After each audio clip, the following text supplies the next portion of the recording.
We've got Joe Prozeralik. I knew I was going to do it, Joe.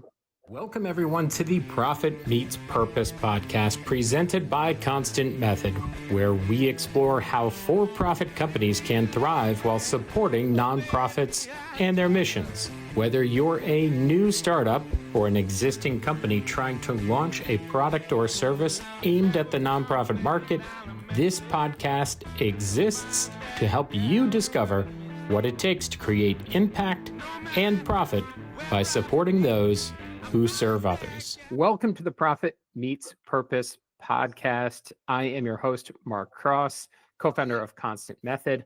And today we're going to be talking about why most nonprofit software demos are not great. And I say not great because one of my co-hosts told me not to say that they suck. And the person who told me not to say that is the other Constant Method co-founder, Kevin Kramer, who was very passionate about nonprofit software sales demos. So before we introduce our guests, Kevin, can you tell us why you're so passionate about this topic? Yes, happy to do that, Mark. And I think you and I have spoken about this topic, and you're like, you get so fired up about bad demos. I think the thing that I'm really passionate about is making sure that nonprofit organizations can make educated decisions. And a lot of times the demos are just what we call feature vomit and just all the demo candy. And it doesn't give them actual context of how solutions can actually change their process or meet their goals or hit their day-to-day sort of functions. And I think there's a better way. So there we go. All right.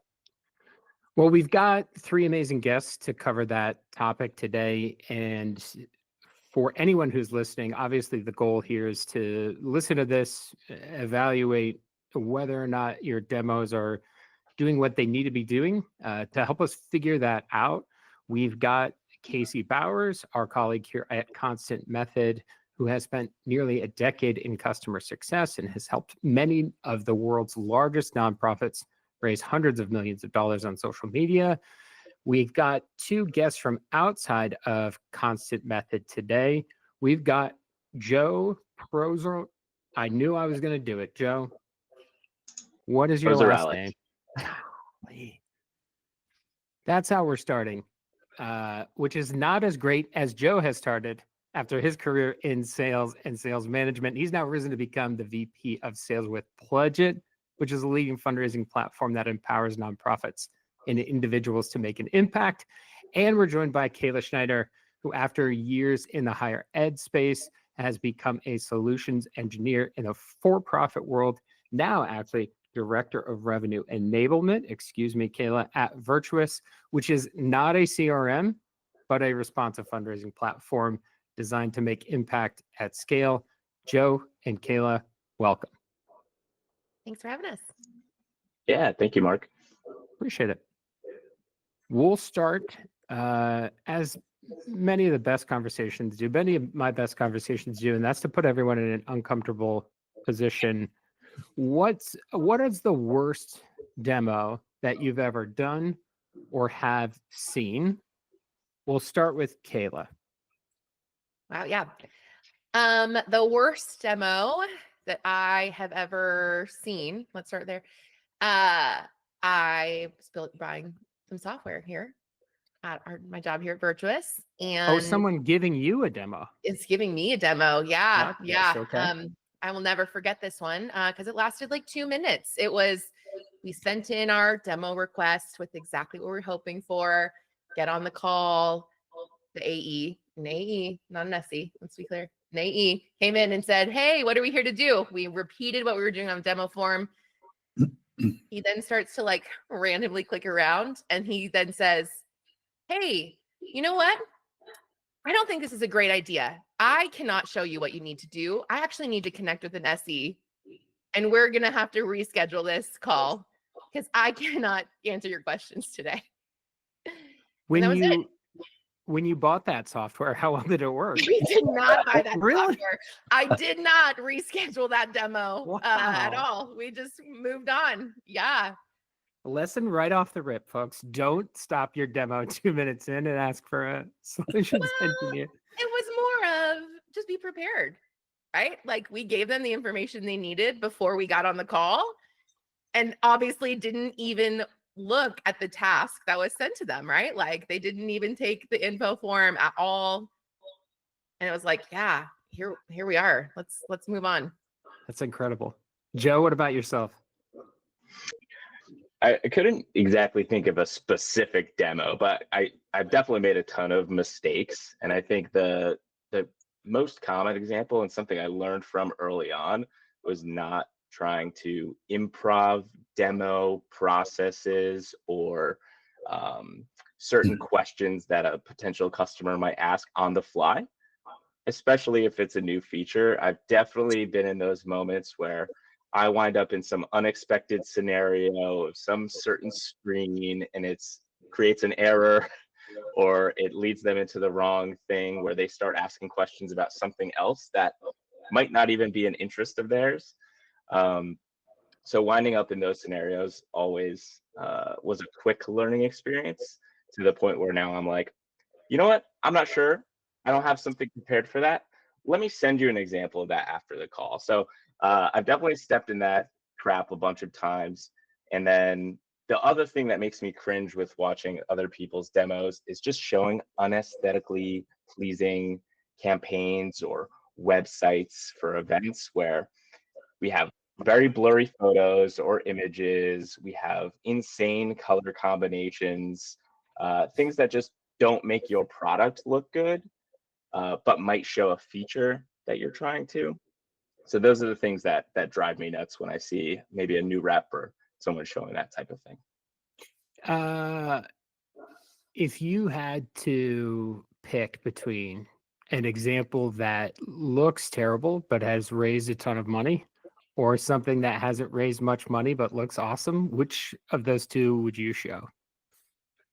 I would probably show something that has raised less money that looks good. Why?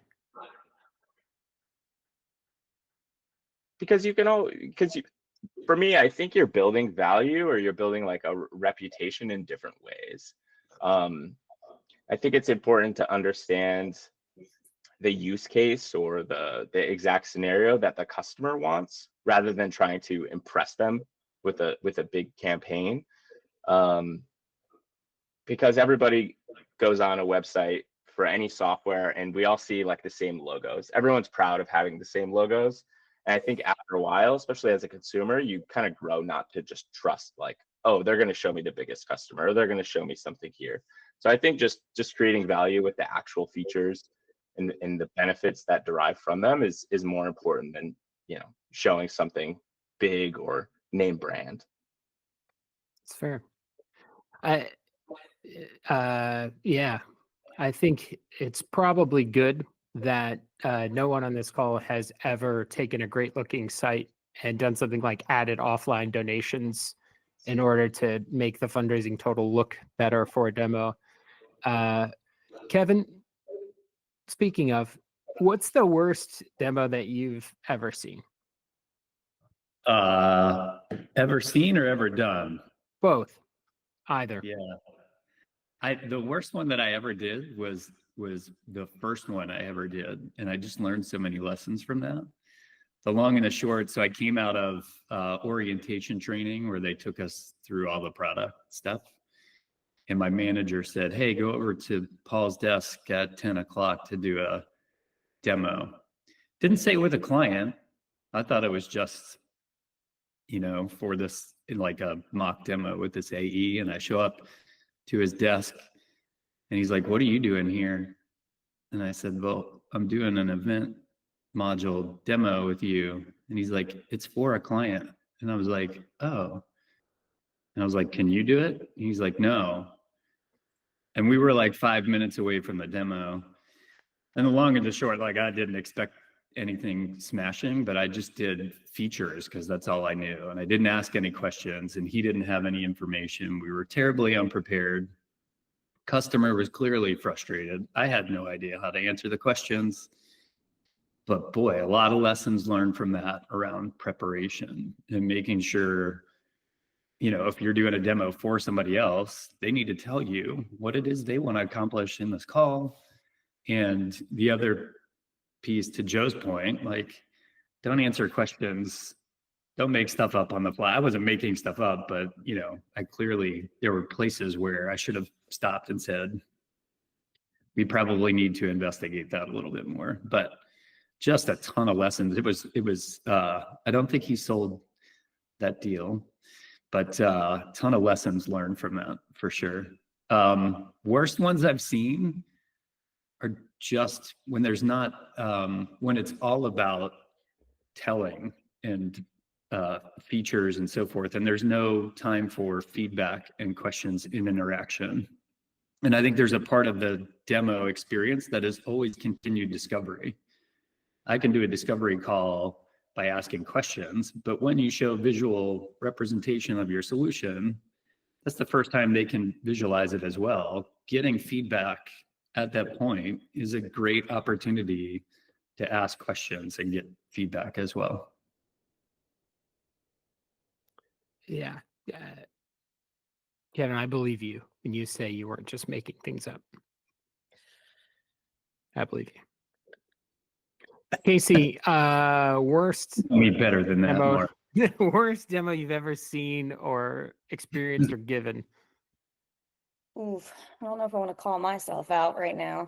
I'm limited on demos, I think, but overall, well, Mark, what are you going to say? Yeah. Nothing. You want to pull up the recording you sent me earlier, Mark? Oh man, no, I think for me, actually, I'm going to go a little bit of a different direction with this one. So some of the things I've really learned in demonstrations for a product is you do not want the most commanding person on that leading that call. Like the one who has the command in the room, who has a strong presence. What I mean by that is that sometimes that person can come from the person giving the demo, or you don't want the most? the person giving the demo. So with that, it's because what's happening is that can be a little bit deceiving. And when somebody comes in and they can really command a room, and usually that's really great for, let's say, a peer-to-peer conference or a classy collaborative conference, like a big audience. You can have somebody who has a strong presence, who knows the product, understands the value of it from a holistic perspective. But if that person comes into like a sales demonstration or a product demonstration of like showing new feature release, let's say a major feature release, what that can do is actually put the guards up for the audience. And those people will typically come into a conversation and they won't even they'll ask and say, hey, and they'll preface the meeting with, hey, feel free to ask any questions that you want. Don't hold back, those kinds of statements. And I feel like immediately the audience and the clients that are trying to better understand the solution just kind of clam up a little bit more, if you know what I mean. I don't know if anyone's experienced that, but what I believe is really beneficial in that process is like having somebody who can come onto the product, understand what they're going to be talking with the clients about, what the clients are trying to get out of that solution, but then start with like an opening question that kind of gives them that opportunity to kind of like open things up, not feel like they can't ask questions. So that's like my experience, is that somebody who can come in who understands the product is just going to go full tilt. They're going to tell you what's the product value, but they're not going to really ask those questions from the clients saying, what are you wanting to get out of this? The magic question, the magic wand question, right? If you had a magic wand and you could instantly fix one thing in your life, what would that be? That's a great starting point. It's also a good transition, I think, to the next question that I would have for our guests, because both of your companies take different approaches in this world in terms of who's giving the demo. So Kayla, because we've used the term solutions engineer a few times, for anybody who's listening, whose company doesn't use solutions engineers or is new to that term, what what is that? And why does, in your case, Virtuous use solutions engineers? Yeah, I'll answer it, but I know Kevin could dive into it as well. So a solutions engineer, from my perspective, is somebody who has the technical aptitude to understand how the product works, can really know it in the depths and be in the weeds and understand, like, full stop, like that real, like, you ask me the most random question about our product and I can like I know it, right? Because I'm a technical like expert in that. I'm a subject matter expert in our product.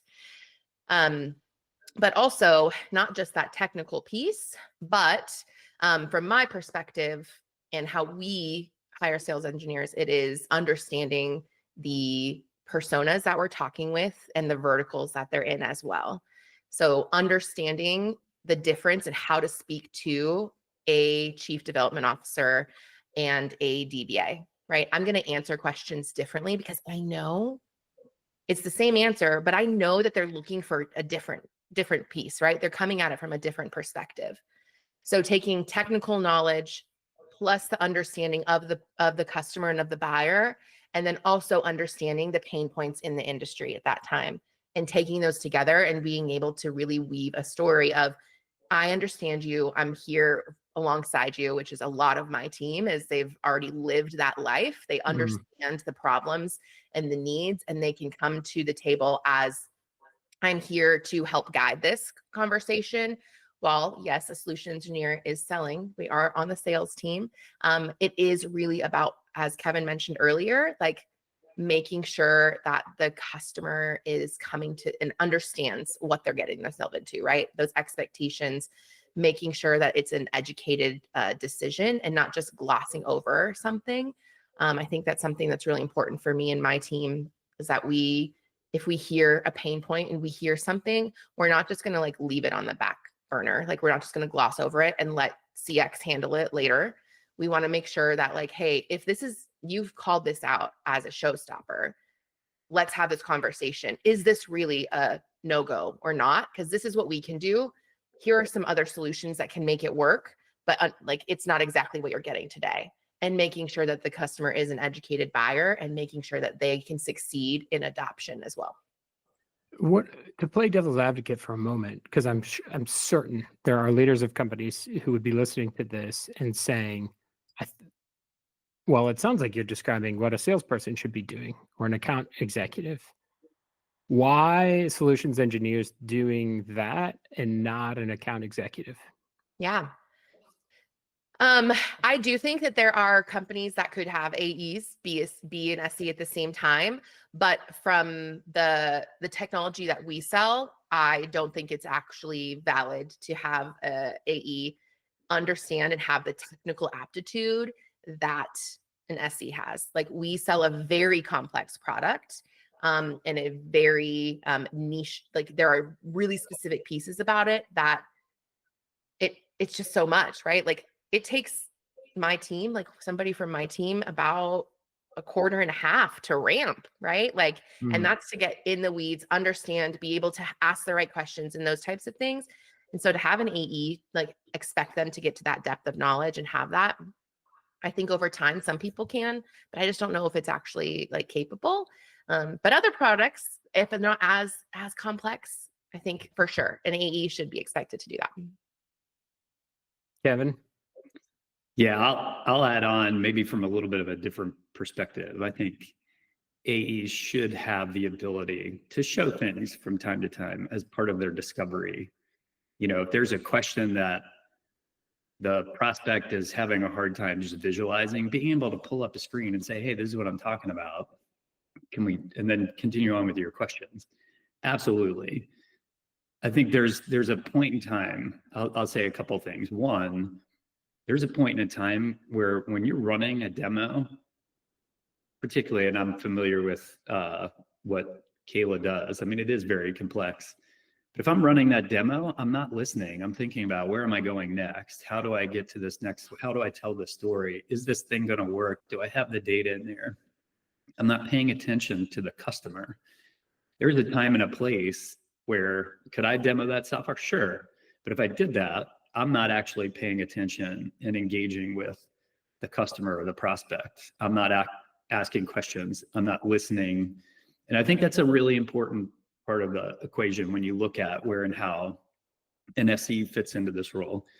Secondly, when you look at scaling businesses, I'm super passionate about the SE role being one of the most important pieces of the equation.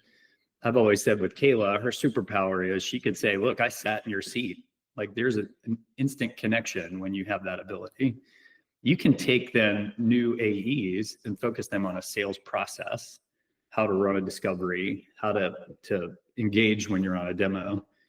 And Kayla and her team can then take on some of the like, hey, we've got the depth and the breadth and then you have sort of different roles, and it helps you scale the business at that point in time. So, well, then let's allow Joe the ability to kind of give his perspective, because Joe, as the VP of Sales, correct me if I'm wrong, but Pledget does not have a dedicated solutions engineer. Can you talk about why you all have kind of made that decision to have the AEs be the ones that are giving the demos? Yeah, I think it's entirely out of necessity at first, right? The gradual growth of the platform has also allowed for it. So really, when I first started, we did significantly less as a platform than we do today. It was a lot easier to come in and say, hey, here's everything we do in 15 or 20 minutes, right? And kind of answer those questions. It also had a smaller potential customer base. And over time, that's grown, but it also means there's more we need to know about the product. But the way it's grown organically for our longer tenured reps, the people who've been with us for 3 and 4 years, they really became masters of the software, like step by step, which is a lot of what Kayla's talking about, right? Like they learned all the basics. It was all we had. And then every few weeks, there's a new feature or an update or an upgrade. And over 4 years, they came to know and do everything. And we also have really smart, capable problem solvers on our team, which is one of the things we've been really lucky with the people that we've hired and the people that have joined and found our team. We've also been lucky enough to hire former customers, like people who use the platform, who say, I don't want to work in a nonprofit anymore. This is crazy. Can I work for you guys and work with a bunch of nonprofits and also do the thing that I was doing at my job already? So that's been a really cool part of it. I will say though, with newer people in through the modern age of Pledget, where we have so many more features and functionality, I find myself filling a little bit of like that SE type role, where as people are learning and going through that demo process, I'm sitting in on more calls, probably with bigger, more important customers, right? Who want to do more and saying, wait, before we move on, let's just make sure we're all on the same page about this thing. Because the sales rep never wants to talk themselves out of a sale, but I also feel that the responsibility to say, that's not going to work the way that you want it in certain cases. And in certain cases, it's, a workaround that works for everyone. So it's a little bit of a growth process, and things may change over time, but I think that's kind of based on the organic growth of our team and sort of where we're at today. Yeah, and it occurred to me that we're talking a lot about here from a prospective customer setting, right? Like giving a demo to someone that you would want to make a sale for the first time. I know Casey has a lot of experience as a customer success manager in giving demos, and also as an AE and giving demos in pursuit of a renewal or an upsell. So Casey, I'm going to ask about your experiences in a moment, but first, Kayla, I'm curious to find out, do the SEs on your team also help with demoing new features and functions for existing clients or helping with upsells and renewals, or is that solely like CS's job? Nope, we help with that. Yep. So we do both new sell and upsell opportunities. And so I would say for the most part, there are some features that our CSMs do demo on their own. But when it comes to something like our newest like business intelligence tool, which again is a much more complex product, it has much more, you know, like nuances into how to talk about it, how to get some disco happening. My team helps provide demos for that and does that. We also re-demo customers if there's a bunch of turnover. They won't do a full demo on their own, and SCSM will come in and full demo and like resell the platform to like the new people on there. And then having the ability to say like, hey, anytime that they just need some extra support, or there's maybe a specific use case that a client brings up that they're not comfortable talking about, like we'll hop in and help as well. Yeah, and I have to admit that I had worked in the nonprofit tech world and just tech sales for probably 5 years when I was working with someone who kept putting disco on so many documents. And I had to ask a colleague, like, is this guy obsessed with disco music? And they were like, it's discovery. And I was like, yeah, I knew that the whole time. I was just testing. And that was so for Kayla said disco, which I'm going to, for the audience, will say means discovery, because just like embarrassingly, it took me so long to figure that obvious thing out. Casey, as our resident customer success person here, if I put you in charge of a customer success team or on a customer success team tomorrow, and someone said, should our CS team members be giving demos of features and functions, or should someone from product or a solutions engineer be doing that? How would you answer that question and why? Ooh, can we team up is my question. So for instance, customer success, where I found a lot of success here is like customer success and product team up. So what that looks like is that you prep.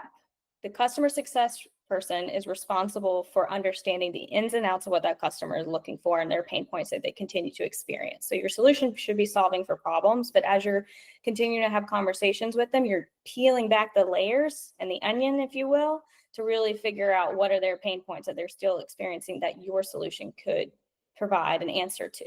So what I mean by that is like I'll use Good United as an example, but when I was a customer success manager there, I would be working with a director of digital marketing, and their massive pain point was at that point in time, while we were solving for activating new fundraisers through virtual events, that was a big win for them. But they were like, but what we're having a really hard time with now is like acquiring these new fundraisers and then getting the information about them, their relationship with us, and getting that in from social media and into our system. Like that was just such a massive pain point. And so what I would do is I would work with the product team and say, this is where we can really drive value for our customers, is like improving the capability of getting the data into their hands faster, because we're collecting the data. Now we just need to be able to get it into their hands faster. And so what I would do is I would bring a product person on board to a conversation with a client, knowing these like major pain points that I discovered typically during a one-on-one, by the way.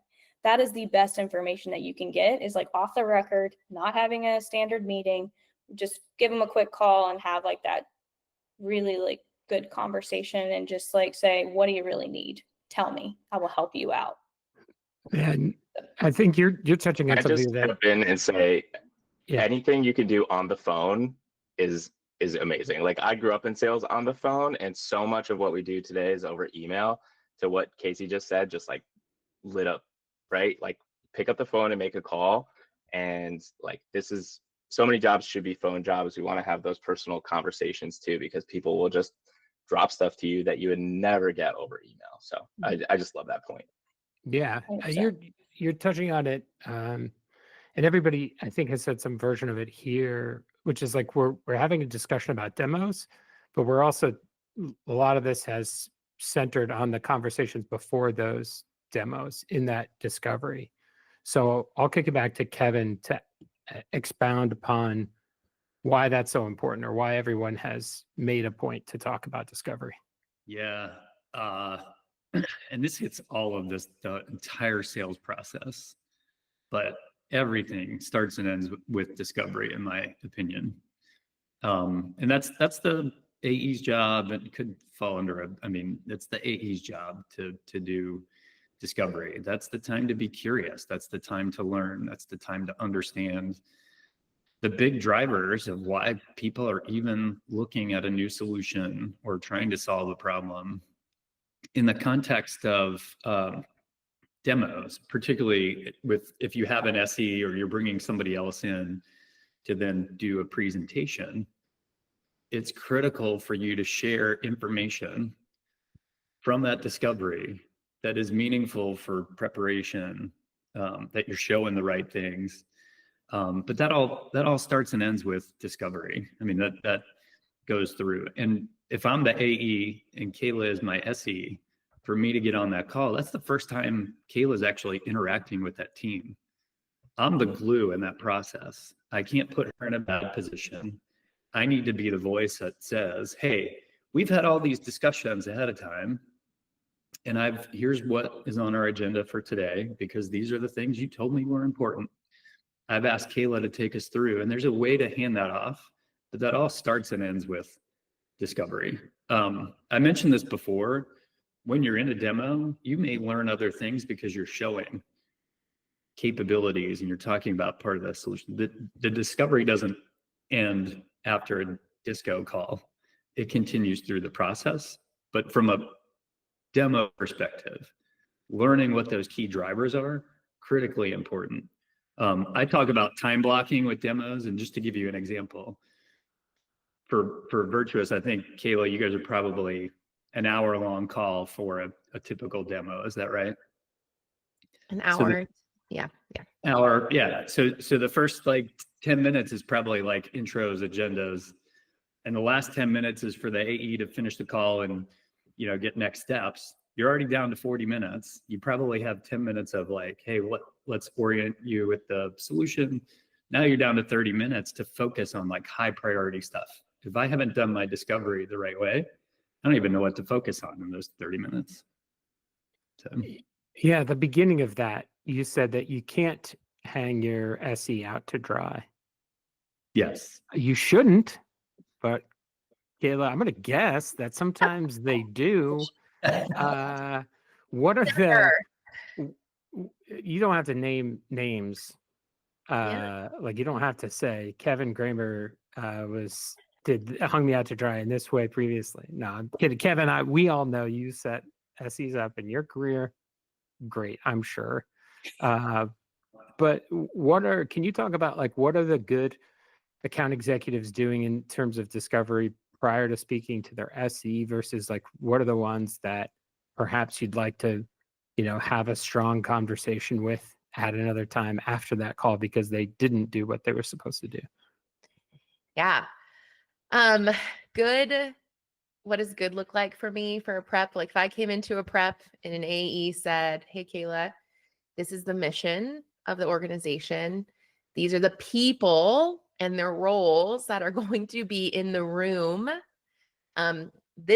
Of those people, this is your buyer. This is the person we really need to get on board. That man, I would love that. That would be great. But then beyond that, having clear pain points to be able to show.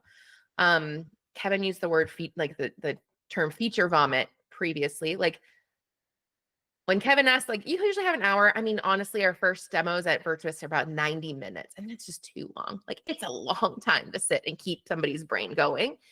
And for me, I talk to my team all the time, there are pieces of our product that these people are not going to care about. And you don't have to show it to them. It's okay. It is okay to not show them every single piece of the product. Let's show them what matters the most. But you have to know what matters the most to be able to show that. And I think that is the key of what I'm always trying to dig into our AEs on. And when I'm their SE, I'm saying, hey, what is it? How do I do this? I don't want to do our boilerplate demo. I don't want to do that because maybe they don't care about anything. And then we've wasted an hour of their time. And now we're just, forgotten. So how can we make sure that the thing that's the most important is the thing that we draw them in with, right? That's really want to get home at. And that allows me to personalize, right? I want them to be able to understand and see themselves in our product. So whether it be adding in a custom field or changing something for their language. Hey, they do a giving society. Great. I'm going to add their language in my product. Take me 10 minutes to add it, customize so that when they come on, they're like, whoa, that makes sense to me. I can see how I would use this thing. And it completely changes that idea of, yeah, this makes sense to me. I want to understand more, and kind of bringing that out. So when the AEs come to me and they say reporting is really important, I'm like, that's not helpful. Tell me more. Reporting on Right. What do you mean by reporting? Everybody says the word report, but what does that actually mean? Let's ask that second question. Let's ask, oh, okay, well, they want a list. Okay, great. What kind of list? Oh, they're looking to understand who of their major donors haven't given this year. Great. Let's actually have the automation that we're going to talk about today start there. Perfect. Great. Like those 2 extra questions gave us this massive opportunity to show how our product can make an impact on their organization. What happens in a scenario when you've done all that prep work and you show up and you start showing those things, but it becomes clear like the decision maker or the person who has not been involved prior to this point, but is clearly the person everyone's looking to for an answer, cares about other things or is kind of disinterested in what you're showing? Like there's a real split between the person who we were initially speaking to really wanted to see all these things or thought they were important, but that might not be the case. Yeah, that's never happened to me, Mark, ever. For me, when I find it very important to watch people while I'm demoing. I want to see the people that I'm talking to. And so thankfully we use Zoom and I can see that and I can see their reactions. And I watch and I'm like, this does not seem to be hitting home. Like, this is not it. That is when, for me, I will say, okay, hey, I just want to take a step back, and understand, one, we should always be setting the agenda up front and letting people chime in. So one, hopefully we aren't at that point where I've already said, hey, this is what I plan to show and this is it. Anybody have any questions? Anybody want to add anything in here? Making sure they know where we're moving. And then if I am in the situation where we're saying, this is not hitting, taking a step back and just asking a question. Okay, that feedback piece that Kevin was talking about earlier. How does this, is this something that would matter for you guys? What would this do for your day-to-day, right? So-and-so, I'm going to call them out by name. So-and-so told me this was a big deal for your organization. Is it something that you're experiencing today? Oh, no. Oh, you're not. That's not your pain. Well, tell me, what is it that's, that might be theirs? What's yours? And kind of bringing that out along the conversation there. And another thing that, again, if you're looking at the clock and you're like, hey, we've got 20 minutes left, we can go this direction or that direction. Help me understand what's the most important way. There's ways to navigate that. And I think it's important that, you recognize that. I think there's a part of that question that the AE also, if they're not running the demo, they should be paying attention to some of those things. One thing that we would use on our side as an AE, our advocate on the other side was probably somebody that we could message, hey, how's it going on that side? Are there things we should pivot? I'm communicating with them during the demo while maybe Kayla is running some of the, the presentation side, but I'm also trying to gauge that and manage that from the AE. I'm pet peeve, if the AE comes on and says, cool, glad we're here for an hour-long demo. Here's Kayla. And then doesn't say another word till the end, that's a problem for me, but probably a topic for another day. Yeah, I was going to say, that's your podcast about taking away commission from salespeople. Joe. On that one? No, just joking. Obviously, Joe, you all can't do that. If your AEs went off camera, those demos would end pretty quickly without a full team of people. A company that doesn't have 3 or 4 representatives on these demos, it's just one salesperson. How are you doing all of that? Showing the features that they want to see or that are going to be impactful while also trying to read the body language or get them involved. Yeah, I think it comes down to the preparation too, and a little bit of research in advance, right? So some of the key stuff are the basics, right? What is this organization? What do they do? The people generally, you know, are passionate or empathetic who work at this nonprofit. So making some type of personal connection with whatever that cause might be, if you have one, you know, and being authentic in that. And we're very events focused, right? So depending on the organization, we'll do that research and say, okay, great. You know, what are we have a race, we have a gala, we have an auction and a golf tournament. Depending on the organization, you might have 4 different people responsible for those 4 different events, or you might have one person who's doing it all.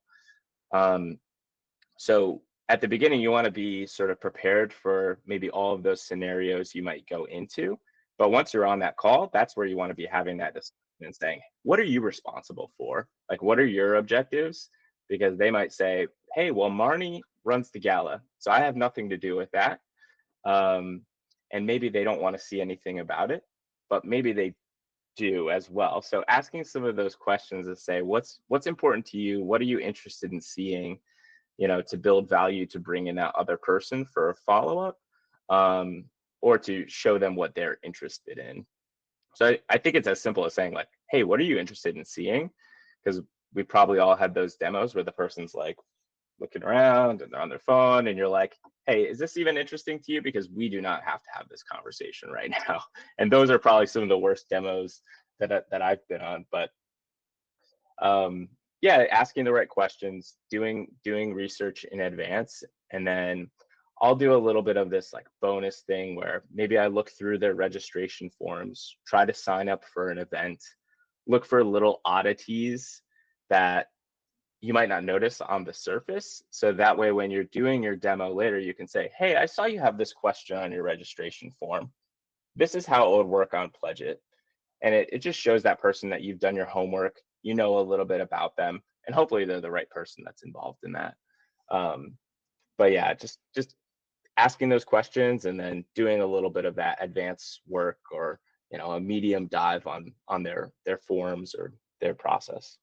Yeah, there's 2 things there that 2 tips that you shared there that I want to highlight because I think they're fantastic. The first one that connecting to the mission. One of the questions that I started asking early on as a salesperson in this industry, truly because I had no idea what the hell was going on, and I just needed something to get the conversation started. But asking that question about how did you end up here?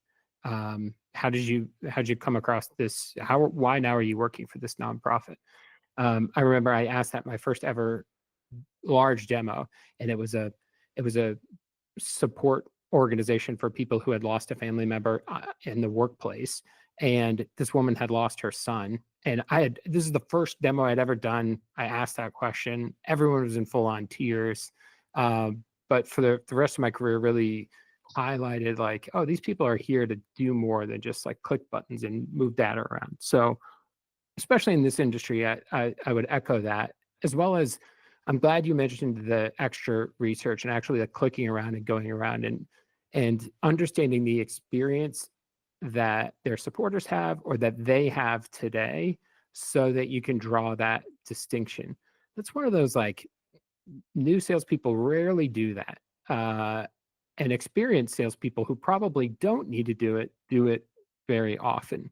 So I think that's a fantastic tip.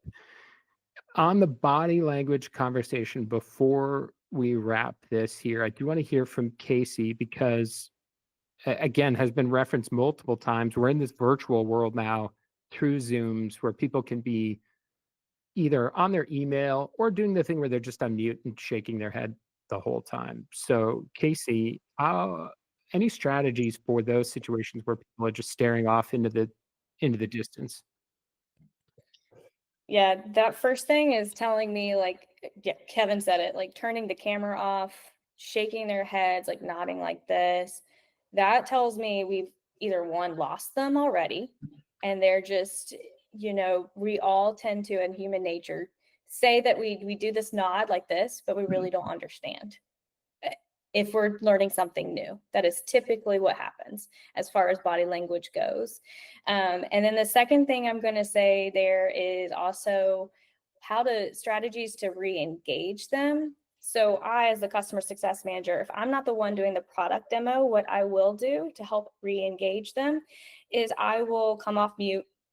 I will then have that person that I have a relationship with, or maybe someone I'm even learning new about. Maybe there's like let's say we've got, again, the director of digital marketing in there, but their CMO is on the call. We've got executive presence. I will like mention what I heard from the person that I work with in digital marketing, what their pain point was, and then maybe mention what I heard from them, what their CMO pain point was. And then say directly to that person who I'm talking with, let's say, Mark, you're the CMO. I would say like something around like the lines of, Mark, I heard from Kayla, who was my point of contact, that this was your pain point. Like, tell me more about that, to kind of help engage them. And then that's, an entryway to get them re-engaged and really kind of dive more into what the product is solving for from their perspective. Yeah, this discussion has been great. I feel like if we had the next hour to keep going, I would have many more questions. Unfortunately for me, but probably fortunately for our guests, they have demos that they have to get to that they're going to go crush, I'm sure. If anyone has any interest in learning more about Virtuous, you can visit them at virtuous.org. I'm sure, Kayla, people can connect with you on LinkedIn. Yeah. Joe and Pledget, we can learn more about Pledget at pledget.org. Again, assuming, Joe, unless you tell me different, people can reach out to you on LinkedIn. Yeah, and absolutely. For anybody out there today, just to kind of recap again, I know we spent a lot of time talking about demos today. Just to kind of pitch back, I think some real highlights or things that we learned along the way. Everyone here who has given demos has given terrible demos or seen terrible demos. If you haven't, I would say you're either not very good at this, you haven't been watching your demos, or you haven't been at it long enough. So don't be dissuaded. Some things to really help. Certainly spend the time doing the prep, understanding the mission of these organizations, the people that they work there, and what they want to see on those demos. Then make sure that you spend the time on the demo showing those things that are meaningful, but still asking those good discovery questions and engaging your audience while they're on that demo. If your company needs to evaluate your staff and how well they are doing at their demos, or you have questions about growing as an organization, when do we hire SEs versus should our AEs be doing this on their own? Constant Method can help with those. You can visit us at constantmethod.com, connect with myself or any of my colleagues on LinkedIn. We are going to be releasing every one of these podcasts Wednesday at 10 a.m. You can listen and subscribe wherever you get your podcasts. In the meantime, thank you, Kayla and Joe, for coming today. Really appreciate the time. And thank you, everybody, for listening.